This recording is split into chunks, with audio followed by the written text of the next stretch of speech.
సరే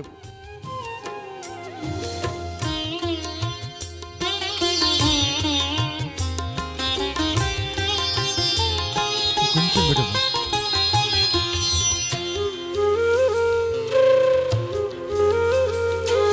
నాలో నీవు నీతో నేను నివసించుటాని సంకల్పము. నాలో నీవు నీతో నేను నివసించుటాని సంకల్పము.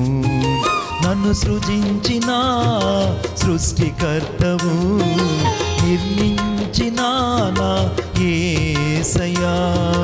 నన్ను సృజించిన సృష్టికర్తవు, నిర్మించిన నా యేసయ్యా. నీకే నా ఆరాధన, నీకే నా హృదయార్పణ, నీకే నా ఆరాధన, నీకే నా హృదయార్పణ. నాలో నీవు నీతో నేను నివసించుటాని సంకల్పము.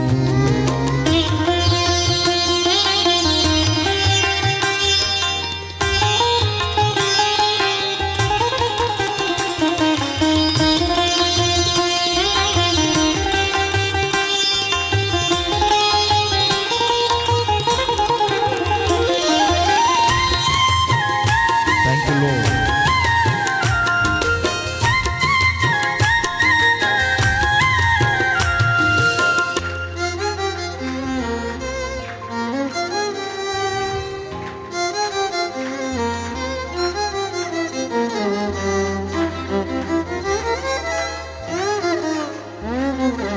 ఉన్నత స్థలము నుండి నీ దక్షిణ హస్తమే లేవనెత్తి నన్ను నడిపించెను.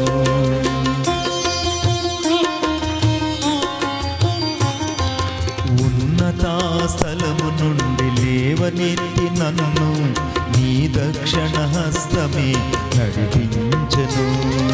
నీవే నా రక్షణ శృంగము, నీతోనే జీవించి పరవశింతును.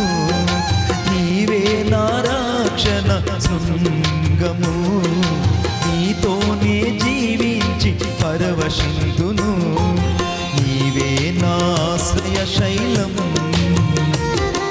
నీవే నా సమృద్ధి జీవము. నీవే నా ఆశ్రయ శైలము, నీవే నా సమృద్ధి జీవము.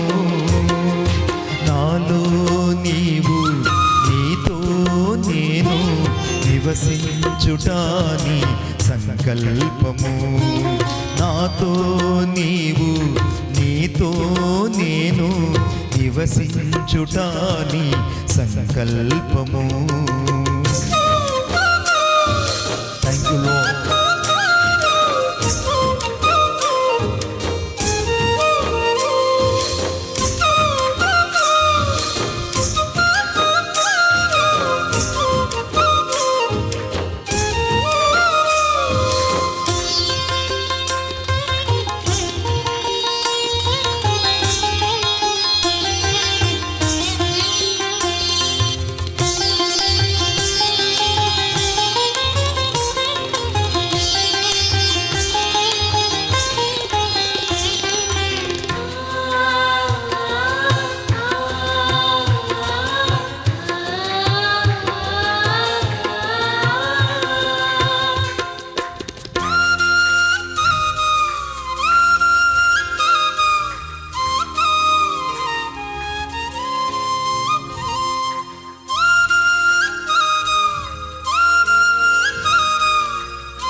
నీ సన్నిధిలో నిత్యము వెదకినప్పుడు మహిమాత్మతో నన్ను నింపితివి.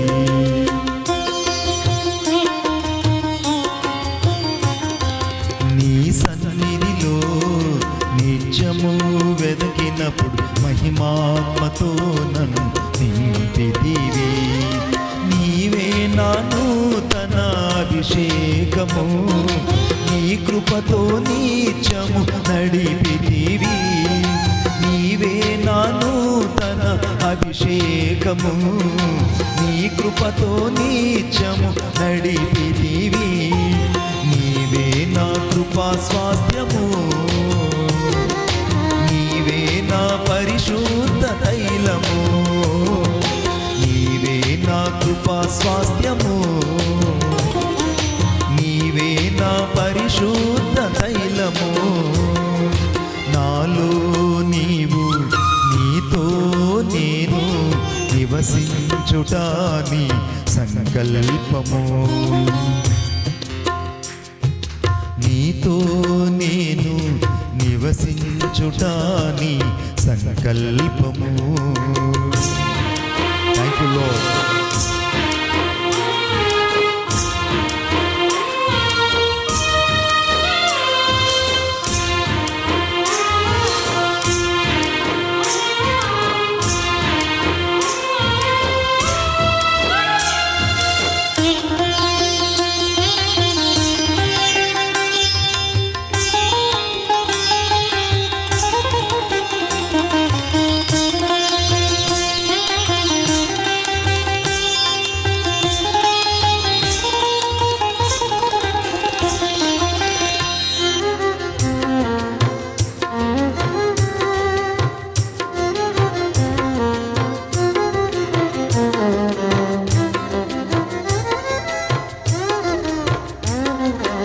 ఎండిన బ్రతుకులు సమృద్ధిగా ఆత్మవర్షం కుమ్మరించినావు.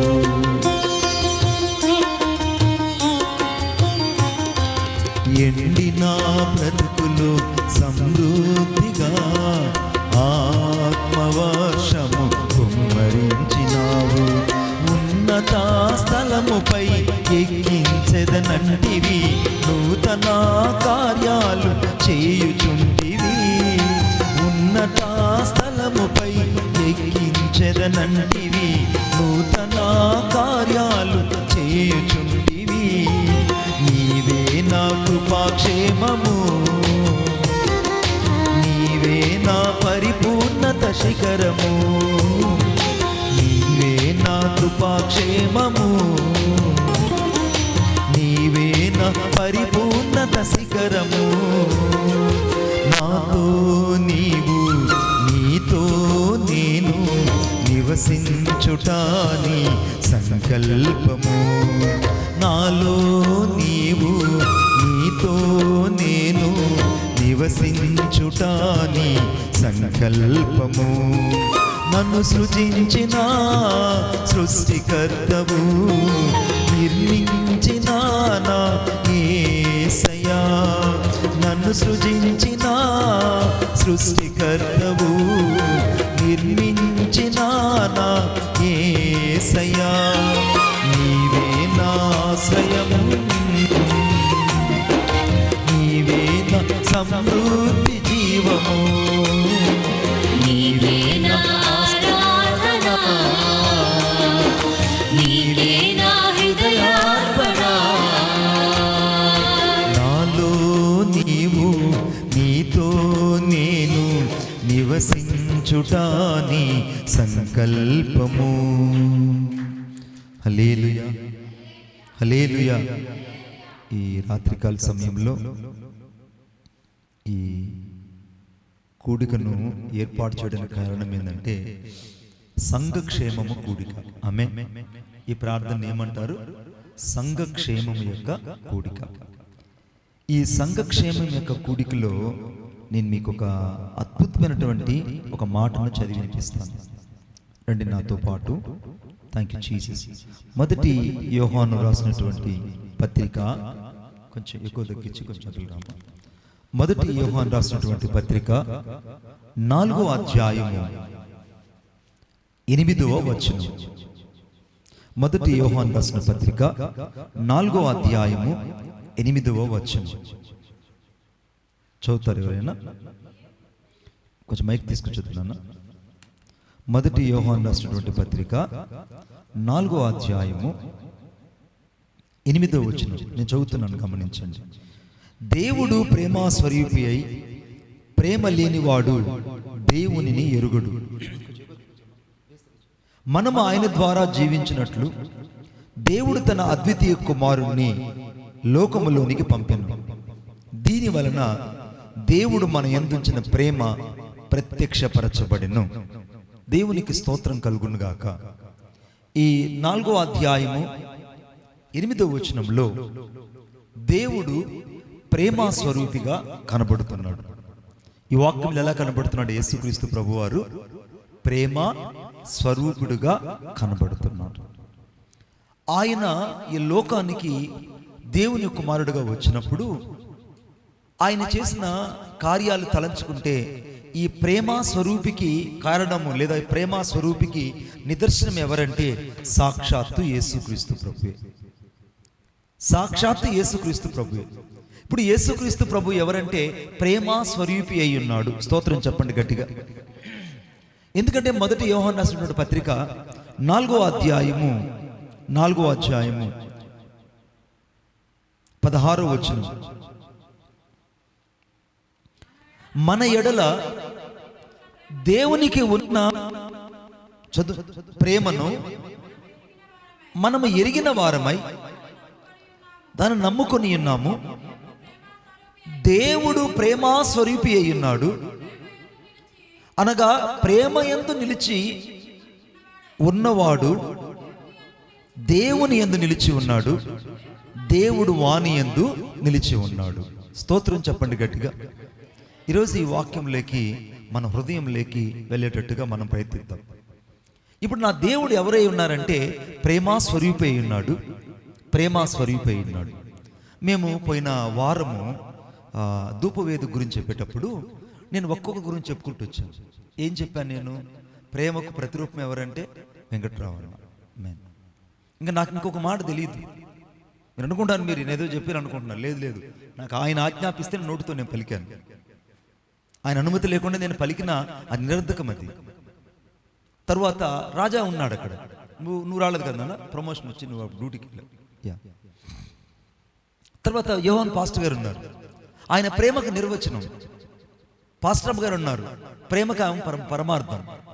నేనున్నాను, ప్రేమకు అర్థమైందా? జవాబు. ఒక్కొక్కరిలో ఏముందంటే ఇప్పుడు దేవుని ప్రేమ అయి ఉన్నది. ఆమేన్. ఇప్పుడు బైబిల్ గ్రంథం ఏం చెప్తుంది? బైబిల్ గ్రంథం ఏం చెప్తుంది? చాలా బాగా గమనించండి. నేను కాదు, బైబిల్ గ్రంథం చెప్తూ చూద్దాం. 8వ వచనం, దేవుడు ప్రేమ స్వరూపి అయి ఉన్నాడు. ప్రేమ స్వరూపి అంటే దేవుడు ప్రేమై ఉన్నాడు అని రాయబడింది. ప్రేమే అయ్యున్నాడు. ఇంకా ఆయన దగ్గర ఇంకొకటి లేదు. యేసుక్రీస్తు ప్రభు దగ్గర ఇంకొకటి లేదు. ఎందుకు లేదు అంటే యేసుక్రీస్తు ప్రభు దగ్గరికి ఆ పాపాత్రుని స్త్రీ వచ్చింది. ఆమెను యేసుక్రీస్తు ప్రభు క్షమించేశాడు. ఆమేన్. 2, సమరయ స్త్రీ వచ్చింది. సమరయ స్త్రీని క్షమించేశాడు. సమరయ స్త్రీని క్షమించేసి ఆమెకు రక్షణ గురించి ఆ యొక్క జీవజలాన్ని ఆమెకి ఇచ్చాడు. 3, యేసుక్రీస్తు ప్రభు దగ్గరికి ఒక కుష్ఠరోగి వచ్చాడు. సీమోను అనే కుష్ఠరోగి వచ్చాడు. ఆ కుష్ఠరోగిని తాకడానికి ఎవరు కూడా సాహసించరు. ఎంత భయంకరమైన కుష్ఠరోగం అంటే అంత కుష్ఠరోగం కలిగిన వ్యక్తిని యేసుక్రీస్తు ప్రభు హక్కును చేర్చుకొని వాడిని ఆదరించి, అర్థమవుతుందా, వాడికి ముట్టి స్వస్థపరిచినట్టుగా మనం చూస్తున్నాం. ఇప్పుడు ప్రేమంతా ఎవరిలో కనబడుతుంది? యేసుక్రీస్తు ప్రభువులో ప్రేమంతా తిరుగుతూ ఉంది.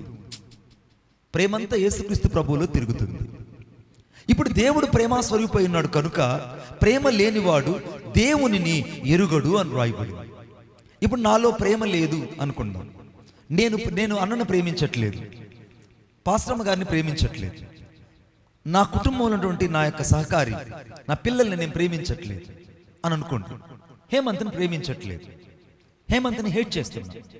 ఇప్పుడు నేను ఇక్కడ వచ్చి రేపటి రోజున నాకు జఫన్య శాస్త్రి గారితో మీటింగ్స్ ఉన్నాయి, మీకు తెలుసు. ఆ మీటింగ్లోకి వెళ్ళి నేను ప్రసంగం చేశాను అనుకోండి. నా ప్రసంగం కనీసం పరలోకపు అంచును కూడా తాకలేదు. స్తోత్రం కలుగునుగా. ఏం తాకలేదు బిడ్డ? పరలోకపు అంచును కూడా నా ప్రసంగం తాకదు. ఎప్పుడు తాకుతుంది?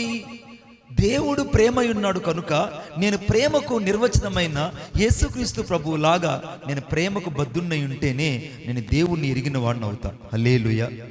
అందుకే వాక్యంలో రాయబడింది 16వ వచనంలో, మన ఎడల దేవునికున్న ప్రేమను మనం ఎరిగిన వారమై ఆ ప్రేమనే నమ్ముకుని ఉన్నాం. ఇప్పుడు ఎవరిని ఆరాధిస్తున్నాం మనమంటే దేవుడు ప్రేమ అయి ఉన్నాడు, ఆ ప్రేమను నమ్ముకుని ఉన్నాం. ప్రేమంతా ఎవరిలో ఉందంటే యేసుక్రీస్తులో ఉంది. ఆ యేసుక్రీస్తులో ఉన్న ప్రేమంతా ఇప్పుడు ఎవరిలో ఉందంటే సంఘములో ఉంది. సంఘములో ఏముంది బిడ్డ? ప్రేమ ఉంది.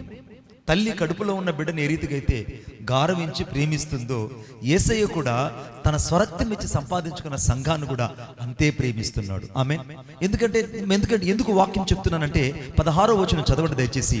అనగా దేవుడు ప్రేమ స్వరూపై ఉన్నాడు, ప్రేమ యందు నిలిచి ఉన్నవాడు దేవుని యందు నిలిచి ఉన్నాడు. అంటే యేసుక్రీస్తు ప్రభు యొక్క ప్రేమలో ఎవరైతే నిలిచి ఉంటారో వారు ఇప్పుడు ఎవరితో నిలిచి ఉన్నట్టంట? యేసయ్యతోనే నిలిచినట్టు. హల్లెలూయా. ఇప్పుడు ప్రేమతో నడిస్తే యేసయ్యతో నడిచినట్టు, ప్రేమతో మాట్లాడితే వద్దురను ప్రేమతో మాట్లాడితే యేసయ్యతోనే మాట్లాడినట్టు. ఇప్పుడు మన జీవితాల్లో మనం కలిగి ఏంటంటే మొదట దేవుడు ప్రేమ అయి ఉన్నాడు, ఆ ప్రేమంతా మన జీవితంలో ఉండాలి. హల్లెలూయా. మీకు ఒక ప్రశ్న రావచ్చు, మణిబాబు గారు మీరు ఎప్పుడు లైవ్ పోతుంది కాబట్టి చెప్తున్నా, మీరు కోపడలేదా? మీకు ఎప్పుడు కోపం రాలేదని అంటే, నాకు కోపం వచ్చింది. నేను కూడా మనిషినే. నేను కూడా చాలాసార్లు విసుక్కున్నాను, కోపడ్డాను, లేదా చాలాసార్లు సనుక్కున్నాను. కానీ సూర్యాస్తమయం లోపల మీరు సమాధానపరుడని రాయబడింది. సూర్యాస్తమం లోపల మనం ఎప్పుడైతే దేవుని యొక్క ప్రేమను కనపరచమో అప్పుడు వెంటనే దేవుని యొక్క మాట అవిధేయులయ్యి ఆజ్ఞ అతిక్రమే పాపము కనుక ఆ పాపం మనల్ని వేలుబడి చేస్తుంది. ఒకరోజు నేను నా యొక్క సహకారి విద్యాను లైవ్లో వింటున్నాను. విద్యాను నేను అర్థమైందా తిట్టాను. ఎందుకో తిట్టాను, పరిచర్య విషయంలో ఎక్కడో పొరపాటు అయింది, అల్పుణ్ణి తిట్టాను. ఆ మహాసాధ్విని నేను తిట్టిన తరువాత ఇక శనివారం జరిగింది ఇన్సిడెంట్. ఆదివారం ఆరాధన వచ్చేసింది. ఆరాధనలో వాక్యం చెప్తున్నాను. ఇక ఆమె వెళ్ళి నేను ఇంకా క్షమాపణ అడగాలి, నా యొక్క భాగస్వామిని వెళ్ళి నేను క్షమాపణ అడగాలి. ఎలా అడగగలను? నేను సంఘమంతా నన్ను గమనిస్తుంది, అందరూ నన్ను చూస్తున్నారు. ఇప్పుడు నేను వెళ్ళి ఆమెను క్షమాపణ అడగకుండా నేను బల్లలో చేయలేను. ఒకవేళ నేను బల్ల ఇచ్చినా కూడా అది ఎవరికి ప్రయోజనకరం కాదు. వెంటనే బల్ల తీసుకుని నేను బల్లిస్తా కదా, దేవుని శరీరం ఇస్తా కదా, ఆ శరీరం తీసుకుని వెళ్ళి వెనకాల వెళ్ళి ఒక్కసారిగా ఆమె ఇలా మోకరించింది కదా, ఎలాగెళ్ళి ఆ కాళ్ళను అలా టచ్ చేసి విద్య ఎక్స్ట్రీమ్లీ సారీ అని అనగానే ఎక్కులు బుట్టి ఏడ్చేస్తుంది బిడ్డ, ఎక్కులు బుట్టి ఏడ్చేస్తుంది. ఎందుకంటే ఆమె మోకరించిన వెంటనే నేను నా చేతితో మెల్లగా ఆ కాళ్ళ టచ్ చేస్తాను, ఎక్స్ట్రీమ్లీ సారీ. వెంటనే ఆ బల్లెట్ చేసేటప్పుడు సారీ అండి, నేను తిట్టాను అన్నది. ఇప్పుడు ఈ రెండింటి మధ్య సమాధాన పరిచింది ఎవరంటే నా యేసుక్రీస్తు ప్రభు యొక్క ప్రేమ. హల్లెలూయా. వెంటనే నేను ఆ సమాధాన పడి అప్పుడు వచ్చి బల్లిచ్చి శరీరం ఇచ్చి వెంటనే వాక్యం చెప్పి నేను ముగించాను ఆ రోజు. ఈ రాత్రికాల సమయంలో పరిశుద్ధాత్మ దేవుడు నీతో నాతో మాట్లాడుతున్న విషయం ఏంటంటే, మొదట యేసుక్రీస్తు ప్రభు ప్రేమ అయి ఉన్నాడు, రెండవదిగా ఆయన ఏమై ఉన్నాడో ఒక్కసారి చూద్దాం. 16వ వచనం అనగా 15వ వచనం ఒకసారి చదువుదాం. యేసు దేవుని కుమారుడని ఎవడు ఒప్పుకొనునో వాడు దేవుని యందు నిలిచి ఉన్నాడు, వాడు దేవుని యందు ఉన్నాడు. నీవు నేను ఈరోజు దేవుని యందు ఉన్న విషయాన్ని దేవుడు మరలా నీకు నాకు గుర్తు చేస్తున్నాడు. మొదట దేవుడు ప్రేమ అయి ఉన్నాడు, నోటితో పలుకుదాం అందరం. యేసుక్రీస్తు ప్రభు ప్రేమ అయి ఉన్నాడు, ప్రేమ స్వరూపై ఉన్నాడు. ఇప్పుడు ప్రేమ లేనివాడు నా వాడు కాడు. ప్రేమ యందు నిలిచి ఉన్నాడు, దేవునితో నిలిచి ఉన్నవాడు. ప్రేమ యందు నిలిచి ఉన్నవాడు, దేవుని యందు నిలిచి ఉన్నవాడు. అందుకే వాక్యం చివరలో రాయబడింది, ప్రేమ యందు నిలిచి ఉన్నవాడు దేవుని నిలిచి ఉన్నాడు, దేవుడు వాని యందు నిలిచి ఉన్నాడు. ఇప్పుడు నాలో నిలిచి ఉండాలంటే నేను యోహాన్ పాస్టర్ గారిని ఎక్కువగా హత్తుకోవాలి. అలా కాదు, నేను వయసులో పెద్దవాడిని అని నా యుగోతనం నేను చూపించాను అనుకోండి, నేను ఆ దైవజనుడిని కలుసుకోకపోతే నేను దేవుణ్ణి కలుసుకోలేదు. నేను దేవుణ్ణి కలుసుకోలేను, నిజం చెప్తున్నాను, నేను దేవుణ్ణి కలుసుకోలేను. నేను దేవుని ప్రార్థనలో, నా ఏకాంత ప్రార్థనలో నేను దేవునితో ఎప్పుడు కలుసుకోగలనంటే నేను నాకు కనబడుతున్నటువంటి నా సహోదరుని నేను ఎక్కువగా క్రీస్తు వల్లే ప్రేమించినప్పుడు. ఆమేన్. క్రీస్తు వల్లే ప్రేమించినప్పుడు. అందుకే వాక్యం రాయబడింది అక్కడ చూడండి. ఇప్పుడు యేసుక్రీస్తు ప్రభు ప్రేమ అయి ఉన్నాడు. అందరూ చెప్తాం ప్రేమ అయి ఉన్నాడు. దేవుడు ఎలా కనపడ్డాడు అక్కడ? ప్రేమ అయి ఉన్నాడు. రెండవదిగా చూద్దాం, యోహాను రాసినటువంటి మొదటి పత్రిక మొదటి పత్రిక 5వ అధ్యాయం 1వ అధ్యాయం 5వ వచనం. మేము ఆయన వలన విని మీకు ప్రకటించుటువంటి వర్తమానం ఏమనగా దేవుడు వెలుగయ్యున్నాడు. దేవునికి స్తోత్రం కలుగును గాక. దేవుడు వెలుగయ్యున్నాడు, ఆయన యందు చీకటి ఎంత మాత్రము లేదు. ఇప్పుడు మొదట యేసుక్రీస్తు ప్రభు ఏమో కుడివైపున ప్రేమయ్యున్నాడు, ఆయన మరొక వైపున చూస్తే ఆయన వెలుగయ్యున్నాడు. ఆయన యందు చీకటి ఎంత మాత్రము లేనే లేదు. చీకటి ఎంత మాత్రం యేసుక్రీస్తు ప్రభులో లేనే లేదు. ఇప్పుడు యేసుక్రీస్తు ప్రభు ఎవరై ఉన్నారంటే వెలుగై ఉన్నాడు. యేసుక్రీస్తు ప్రభు వెలుగై ఉన్నాడు. ఇప్పుడు చీకటి ఆయన యందు లేదు. ఆయనతో కూడా సహవాసము గలవారమని మనం చెప్పుకొని చీకటిలో నడిచిన ఎడల, అనగా చీకటి అయినటువంటి పాపంతో మనం సహవాసం చేసిన ఎడల, చీకటి అనే బలహీనతతో మనం సహవాసం చేసిన ఎడల, చీకటి అయినటువంటి అసమాధానంతో మనం సహవాసం చేసిన ఎడల, చీకటి అయినటువంటి నెమ్మది లేని తనముతో మనం సహవాసం చేసిన ఎడల మనము అబద్ధికులం అయిపోతామంట. వీఆర్ లైస్. అబద్ధికుడు దేనికి జనకుడు? సాతానుడు. ఇప్పుడు ఎవరితో పోల్చబడ్డారు? చీకటి హృదయంలో ఉండి ఎవరితో పోల్చబడినట్టు? మనము సాతానుతో పోల్చబడినట్టు వాక్యం చెప్తుంది. వాక్యం ఏం చెప్తుంది? చాలా స్పష్టంగా గమనించండి. అక్కడ దేవుడు వెలుగై ఉన్నాడు, ఆయన యందు ఏమాత్రము చీకటి లేదు, ఆయనతో కూడా సహవాసం గలవారమని చెప్పుకొని చీకటిలో నడిచిన ఎడల మనం అబద్ధమాడుచు సత్యము జరిగింపుకుంటాము. వెలుగు ఎక్కడ ఉంటుందో సత్యం అక్కడ ఉంటుంది. అసత్యము చీకటిలో ఉంటుంది. అసత్యం ఎక్కడ ఉంటుందంటే చీకటిలో ఉంటుంది, సత్యము వెలుగులో ఉంటుంది. ఇప్పుడు నా జీవితంలో యేసుక్రీస్తు ప్రభువుని ధరించుకుని ఉన్న మనము, యేసుక్రీస్తు ప్రభువుని కలిగి ఉన్న మనము, మొదట నా దేవుడు ప్రేమై ఉన్నాడు, రెండోదిగా నా దేవుడు వెలుగై ఉన్నాడు. ప్రేమ ఉన్న చోటేమో కృప ఉంటుంది, వెలుగున్న చోటేమో ఆయన యొక్క సత్యం ఉంటుంది. ఈ మాట మైండ్లో పెట్టుకోండి.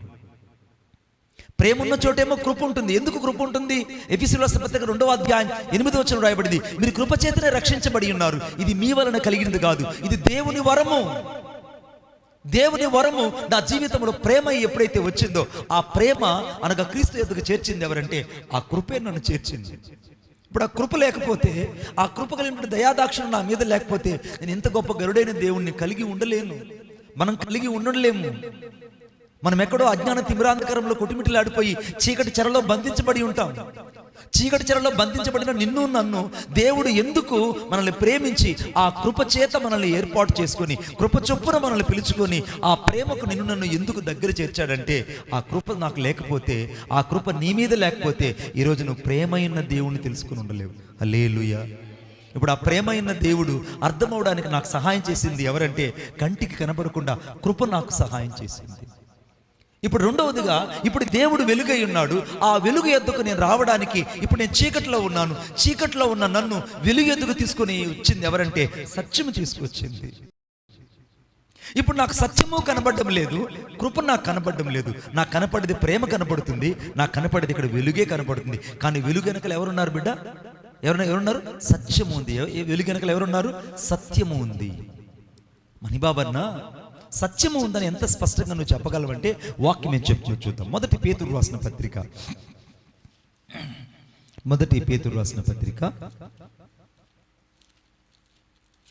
1 నేను చదువుతున్నాను, గమనించండి. అనగా 2వ అధ్యాయము 9వ వచనం, అయితే మీరు చీకట్లో నుండి ఆశ్చర్యకరమైన తన వెలుగులోనికి మిమ్మల్ని పిలిచిన వాని గుణాతిశయమును ప్రచురం చేయ నిమిత్తము ఏర్పరచబడిన వంశంగా నేను ఎలా మారానంటే సత్యము నన్ను స్వతంత్రులు చేసింది. దేవునికి స్తోత్రం చెప్తాం గట్టిగా. అందుకే వాక్యం రాయబడింది, ఆ సత్యము మిమ్మల్ని స్వతంత్రులు చేసింది. సత్యము నన్ను ఎక్కడ స్వతంత్రులు చేసిందంటే, సత్యమే లేకపోతే ఈరోజు నేను వెలుగు ఎద్దుకు వచ్చుండేవాడిని కాదు. ఆ వెలుగు ఏం చేస్తుందంటే చీకటిలో నుండి తన ఆశ్చర్యకరమైన వెలుగులోకి నన్ను తీసుకొచ్చింది ఎవరంటే సత్యము తీసుకొచ్చింది. ఇప్పుడు ఈ సత్యము నన్ను ఏం చేసిందంటే, సత్యం అంటే దేవుని యొక్క సత్యం ఏం చేసిందంటే నన్ను వెలుగునొద్దకు తీసుకొచ్చింది. నన్ను ఏం చేసిందంటే మొదట ఏం చేసింది? ఏర్పరచబడిన ఒక వంశంగా నన్ను మార్చేసింది. సత్యమే లేకుండా పోతే ఈరోజు నేను ఏర్పరచబడిన వంశపు జాబితాలో నా పేరుండేది కాదు. దేవునికి స్తోత్రం కలుగునుగాక. ఎందుకంటే మోయాబు దేశంలో ఉన్నటువంటి రూతు ఎవరనంటే ఒక భయంకరమైన రాక్షస జాతికి సంబంధించిన వ్యక్తి. ఇప్పుడు ఈ రాక్షస జాతికి సంబంధించినటువంటి వంశంలో ఉన్నటువంటి రూతును దేవుడు మొదట కృపలో చూచాడట. ఈ వాక్యం కాస్త లోతుగా ఆలోచించాలి. కృపలో దేవుడు చూచాడు. ఆయన కృపలో చూచాడు కనుకనే ఆ కృప ఏం చేసిందంటే, దేవుడు ప్రేమగా ఉన్నాడు కనుక ఆ ప్రేమలోనికి ఒక్కసారిగా రూతుని తీసుకొచ్చింది. ఇప్పుడు రూతు ఏం చేసిందంటే, సంఘమైనటువంటి నయోమి దగ్గరికి, అనగా సంఘమైనటువంటి నయోమి దగ్గర నిలబడింది ఆమె. ఇప్పుడు సంఘం ఏం చేస్తుందంటే అక్కడ మౌనంగా నిలబడిపోయింది. ఇప్పుడు రూతు ఏం చేస్తుందంటే, అత్తమ్మ నువ్వే, నీ దేవుడే నా దేవుడు, నీ జనమే నా జనం, నువ్వు ఉన్న చోటే నేను ఉంటాను. ఇప్పుడు సత్యము అనగా ఈ యొక్క కృప ఏం చేసిందంటే, ఈ యొక్క రూతును ప్రేమగా మార్చేసింది. ఈ ప్రేమ ఇప్పుడు ఎవరిని వెంబడిస్తుందంటే, నయోమిని, అనగా సాదృశ్యంగా నయోమి కనబడుతుంది, కానీ అక్కడ కనబడకనే రహస్యంగా సంఘము కనబడుతుంది. సంఘము కనబడుతుంది. ఇప్పుడు సంఘము ఏమైందనంటే, ఇప్పుడు సంఘం ఏం చేసిందంటే రూతుని హత్తుకునింది. ఓర్ఫా ఉన్నది. ఆ ఓర్ఫా ఎవరంటే, లోకంలో ఉన్నటువంటి అన్యజనులు, లేదా యేసుక్రీస్తు ప్రభుని ఎరిగి ప్రేమ లేకుండా, యేసు ప్రభుని ఎరిగి ఇంకా దేవుని కొరకు హృదయాన్ని ఇవ్వకుండా కఠినపరచబడిన జనాంగమే ఓర్ఫా. ఈ ఓర్ఫా కూడా దేవుడు ఒక అవకాశం ఇచ్చాడు. కానీ ఓర్ఫా అన్నది, అత్త నేను నీ అంత ఓర్పు మంత్రాలు నాకు కాను, నేను నిన్ను వెంబడించలేనని సంఘాన్ని ఆమె విస్మరించి సంఘములో నుండి ఆమె వేరైపోయి తిరిగి మళ్ళా లోకములోనికి మోయాబులోనికి వెళ్ళిపోయింది. చాలా మంది కృప చొప్పున పిలువబడి కూడా వెనక్కి వెళ్ళిపోవడానికి కారణం ఏంటంటే, వారి జీవితంలో దేవుని యొక్క ప్రేమను అర్థం చేసుకోకపోవడం. ఇక్కడ ఆశ్చర్యమైన మర్మం ఒకటి దాచబడింది. దేవుడు అనాది తన సంకల్పంలోనే రూతును ఓర్ఫాను ఇద్దరిని నయోమనే సంఘములో దేవుడు చేర్చాడు. కానీ ఇద్దరికి దేవుడు మొదట సమాన అవకాశాలు ఇచ్చాడు. మహలోని కిల్యోని ఇద్దరు పెళ్లి చేసుకున్నారు. ఎవరు వాళ్ళంటే వాళ్ళు యూదులు. దేవునికి స్తోత్రం కలుగును గాక. యూదా వంశంలోకి వీళ్ళు జాబితా వెళ్ళిపోయింది. యూదా వంశంలోకి వీళ్ళ పేర్లు వెళ్ళిపోయాయి. ఓర్ఫా పేరు మహలోని కిల్యోను భార్యగా, రూతు మహలోని కిల్యోను భార్యగా ఎంచబడి వాళ్ళిద్దరు కూడా ఒక సమాన హక్కును కలిగి ఉన్నారు. కానీ వారంతట వారే ఓర్ఫా ఆ సమాన హక్కును కోల్పోయినట్టే మనము కూడా చాలాసార్లు ఓర్పు లేకుండా, ప్రేమ లేకుండా, చీకట్లో నుండి వెలుగులోనికి రాకుండా ఓర్ఫా లాగా మనం లోకంలోకి వెళ్ళిపోతుంటాం. సరే, ఇప్పుడు రూతు ప్రేమ అయి ఉన్నది. ఈ ప్రేమ ఇప్పుడు ఎవరిని వెంబడిస్తుందంటే, సంఘమైనటువంటి నయోముని వెంబడిస్తుంది. ఇప్పుడు సంఘము వెంటనే బెత్లెహేములోకి తీసుకెళ్ళింది. ఆమేన్. బెత్లెహేము, బేత్ అనగా దేవుని ఇల్లు, బేత్ అనగా దేవుని ఇల్లు. బెత్లెహేం అంటే రొట్టెల గృహం అని మీరు చదువుతారు. కానీ నా యొక్క తర్జుమా బైబిల్లో, అంటే మా యోహాను చెప్పాడు నాకు సీక్రెట్ ఏంటంటే, నా దగ్గర 4-5 బైబిళ్ళు ఉన్నాయి. ఆ 4-5 బైబిల్లో నేను చాలా వాడు మెసేజ్ చెప్పాడు. ఒక ఊర్లో మెసేజ్ చెప్తారు, నేను మెసేజ్ వింటున్నా, దొంగకు తెలియదు. అర్థమైందా? వాడేమనుకుంటాడంటే నేనే పెద్ద పోటుగాడు అనుకుంటాడు. మరే నువ్వే పెద్ద పోటుగాడు అనుకుంటే నేనెవడురా? నిన్నే జోబులో పెట్టుకొని తిరుగుతున్నానంటే నేనెవరు ఆలోచించావు నువ్వు? నేను ఆ రోజు మెసేజ్ వింటుంటే మెసేజ్ స్టార్ట్ చేశారు పాస్టర్ గారు. మెసేజ్ స్టార్ట్ చేసి ఏమంటాడంటే, నా దగ్గర దాదాపు అనేక మంది కంకార్డెన్స్ ఉన్నాయి, అనేక మంది ఉన్నాయి, వాటన్నిటిలో చూశాను నేను, వాటన్నిటిలో నుంచి ఈరోజు నేను మీతో చెప్తున్నాను అన్నాడు. నేను అనుకున్నాను, అమ్మరా ఎంత జ్ఞానం ఇచ్చాడు దేవుడిని. కానీ ఎంతో భయభక్తులతో ఆ రోజంతా నేను చాలా శ్రద్ధగా దేవుని వాక్యం విన్నా. హల్లెలూయా. వాక్యం అద్భుతంగా దేవుడు బిడ్డను వాడుకున్నాడు. నిజంగా నేను దేవుని స్తుతించాను. నా బిడ్డలు వాక్యం చెప్తుంటే, నా బిడ్డలు వాక్య పరిచయం చేస్తుంటే నాకు అంతకంటే ఆనందం ఏముంది? వారిని చూసి అందరూ సంతోషిస్తుంటే నేను తండ్రిగా నాకు అంతకంటే ఆనందం ఏముంది? మిక్కిలి ఆనందపడిపోయాను. ప్రజలందరూ కూడా పశ్చాత్తాపడి ప్రభు విత్తరపడి, అదొక ఉపవాస ప్రార్థన శుక్రవారం రోజు. అది సరిగ్గా 12 గంటల 40 నిమిషాలకి పాస్టర్ గారికి మెసేజ్ ఇచ్చారు. ఆ రోజు 1:40 దాకా ఆయన మెసేజ్ చెప్పారు అయ్యగారు. కంటిన్యూగా వాక్యం తర్వాత నేను అనుకున్నా, నేను ఎంత అద్భుతమైనటువంటి మాట. ఓహో, దేవుడు చిన్నవాళ్ళు కూడా ఒక ప్రత్యేక కోణంలో మాట్లాడాడని సంతోషించాను. ఇప్పుడు ఈమె ఎక్కడికి చేర్చిందంటే, బేత్ అనగా దేవుని ఇంటికి చేర్చబడింది. ఆ బెత్లెహేములోకి వెళ్ళింది. ఇప్పుడు బెత్లెహేముకి వెళ్ళినటువంటి ఈ యొక్క నయోమి అనగా ఈ సంఘం ఏం చేస్తుందంటే, ఇప్పుడు బోయాజు కొరకు ఎదురు చూస్తుంది. స్తోత్రం కలుగును గాక. ఇప్పుడు నయోమి యొక్క ఉద్దేశం ఏంటంటే, నన్ను అంటు పెట్టుకున్నటువంటి రూతమ్మ ప్రేమ ఉన్నది, ఈ ప్రేమకు నేను ఒక ప్రతిరూపాన్ని చూపించాలి. ఆ ప్రతిరూపం మళ్ళా నేను కనివ్వాలంటే నా వల్ల కాదు. నేను కూడా ప్రేమ కొరకు ఎదురు చూస్తున్నాను. ఆ ప్రేమ ఎవరైనా సమీప బంధువుడి కోసం ఎదిగితే ఎవరు లేదు, సహధర్మం కోసం ఎదిగితే ఎవరు లేదు. అప్పుడు ఆ ఊర్లో ఉన్న వాళ్ళు చెప్తారు, మీకు సమీప బంధువుడు ఎవరంటే ఎవరు లేరమ్మా, నాకు ఒక సమీప బంధువుడు ఉన్నాడు. ఆ బంధువు పేరే బోయాజు. దేవునికి స్తోత్రం కలుగును గాక. ఇప్పుడు ఆ బోయాజు ఎవరో కాదు, సాక్షాత్తు క్రీస్తుకు సాదృశ్యమై ఉన్నాడు. బోయాజు ఇప్పుడు క్రీస్తుకు సాదృశ్యమని. అందుకే రూతు గ్రంథంకి ఒకసారి వెళ్ళి చూద్దాం. రూతు గ్రంథం ఒకసారి వెళ్ళి చూద్దాం. రూతు గ్రంథంలోకి వెళ్ళి ఒకసారి చూద్దాం. Thank you Jesus. రూతు గ్రంథంలో ఏమని ఒక అద్భుతమైన మర్మం చెప్పబడింది ఇక్కడ.